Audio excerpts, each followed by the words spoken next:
अस्सलाम वालेकुम बच्चों अगर हम U3 की बात करें तो हमें 3 चैप्टर्स कवर करने होंगे। Number 1 atoms and molecules, number 2 improvement in food resources and number 3 diversity in living organisms. तो बारी बारी हम तीनों पढ़ेंगे। आज हम इम्प्रूवमेंट इन फूड रिसोर्सेज पढ़ने वाले हैं। बच्चों ये चैप्टर दिलचस्प इसलिए है कि इसका ताल्लुक हमारी रोज़मर्रा ज़िंदगी के साथ जुड़ा हुआ है। हम इसको 2 हिस्सों में बांटेंगे। इसका पहला हिस्सा जो है वो है इम्प्रूवमेंट और दूसरा हिस्सा है इसका फूड रिसोर्सेज। पहले हम फूड रिसोर्सेज देखते हैं ये क्या होता है। बच्चों फूड हासिल करने के 2 बड़े सोर्सेज हैं। कौन कौन से? Plants and animals. अगर हम प्लांट्स की बात करते हैं तो प्लांट से हमें क्या हासिल होता है? प्लांट से हमें क्या हासिल होता है? प्लांट से हमें cereals, pulses, vegetables, fruits, oil seeds वगैरह हासिल होती है। इसी तरह से अगर हम एनिमल्स की बात करेंगे तो एनिमल्स से हमें क्या मिलता है?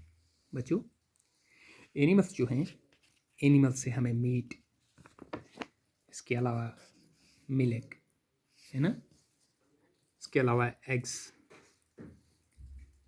है ना, fish and other sea items वगैरह, ये हमें कहाँ से हासिल होते हैं? एनिमल से हासिल होते हैं। तो अब हम देखेंगे कि फूड से हमें क्या हासिल होता है।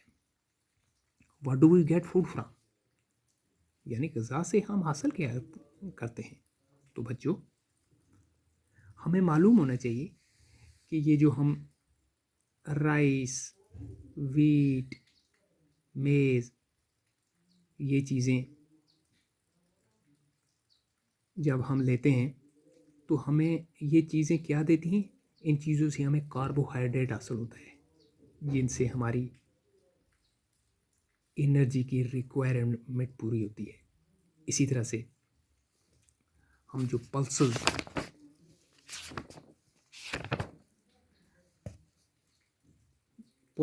जैसे मूंग, पी, ग्राम, ये चने, मटर वगैरह, इनसे हमें क्या हासिल होता है?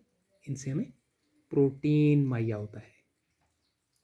इसके अलावा जैसे ऑयल सीड्स, ग्रामनट, मस्टर्ड, घी, बटर वगैरह वगैरह, इनसे हमें फैट्स मुहैया होते हैं। इसी तरह वेजिटेबल्स जो है, स्पाइस, फ्रूट्स वगैरह, इनसे हमें विटामिन्स और मिनरल्स मुहैया होते हैं। तो अब हम आते हैं इम्प्रूवमेंट की तरफ। किसकी तरफ?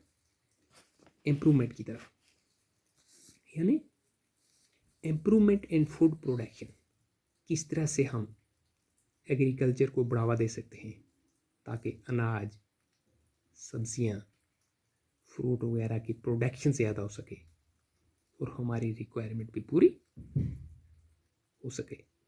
देखो हम जानते हैं कि पॉपुलेशन बढ़ने के साथ साथ ज़रूरियात ज़िंदगी यानी डिमांड फॉर फूड भी बढ़ रही है। बच्चों हमें पता होना चाहिए कि हमारे मुल्क में ही नहीं बल्कि पूरी दुनिया में पॉपुलेशन जो है ये बढ़ती जा रही है, दिन ब दिन बढ़ रही है। तो पॉपुलेशन बढ़ने के साथ साथ इनको फूड की भी ज़्यादा ज़रूरत पड़ती जा रही है, यानी डिमांड फॉर फूड आइटम्स, है ना, ये भी क्या हो रहा है? इंक्रीज़ हो रहा है। फूड आइटम्स जो है इनकी डिमांड जो है ये बढ़ रहे हैं। तो इसीलिए हमें क्या करना होगा? एग्रीकल्चर प्रोडक्शन को बढ़ावा देना होगा। ये कैसे होगा?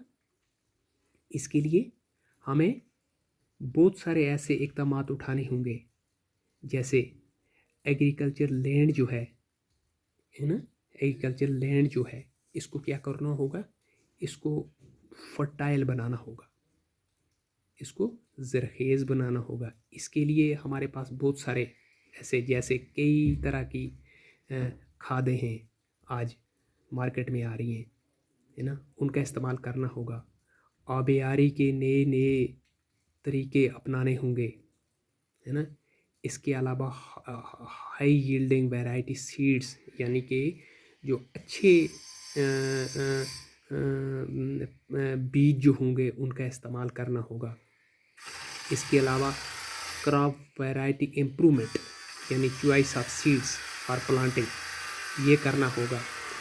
तो इसके अलावा हमें क्रॉप प्रोटेक्शन मैनेजमेंट, यानी यहाँ पर बायोटिक एंड एबायोटिक फैक्टर्स जो क्रॉप को नुकसान पहुँचाते हैं, इनसे हमें क्या करना होगा, अपनी क्रॉप्स को बचाना होगा। बच्चों, क्रॉप्स की पैदावार दो तरह से कम हो सकती है, यानी due to biotic factors and due to abiotic factors. अब बायोटिक फैक्टर्स कौन कौन से होते हैं, यानी बायोटिक फैक्टर्स में डिजीज़, इंसेक्ट्स, बैक्टीरिया, फंजे वगैरह फसल को क्या करते हैं, ये डैमेज करते हैं। इनसे हमें फसल को बचाना होगा और इसको हम क्या कहते हैं, बायोटिक फैक्टर्स कहते हैं। इसी तरह से एबायोटिक फैक्टर्स, यानी फसल को ड्रॉट जैसे हम खुशक साली कहेंगे, हीट, कोल्ड वगैरह, ये चीज़ें बड़े पैमाने पर क्या करती हैं, फसल को नुकसान पहुंचाती हैं। इन चीज़ों से हमें फसल को बचाना होगा। तो यहाँ पर बुनियादी दो क्वेश्चंस पैदा होते हैं। कौन कौन से? नंबर एक, what do we get from cereals, pulses, fruits and vegetables. जैसे मैंने आपको अभी बताया इन चीज़ों से हम, ये जो अनाज, हम दालें, फ्रूट्स वगैरह, वेजिटेबल्स, ये जो हम लेते हैं, इनसे हम क्या हासिल करते हैं। अभी हमने पीछे बात की कि कार्बोहाइड्रेट्स, मिनरल्स, विटामिन्स वगैरह, है ना। तो इसी तरह से दूसरा क्वेश्चन ये पैदा होता है कि how do biotic and abiotic factors affect crop production. ये बायोटिक और एबायोटिक फैक्टर्स जो हैं, ये क्रॉप प्रोडक्शन को कैसे अफेक्ट करते हैं।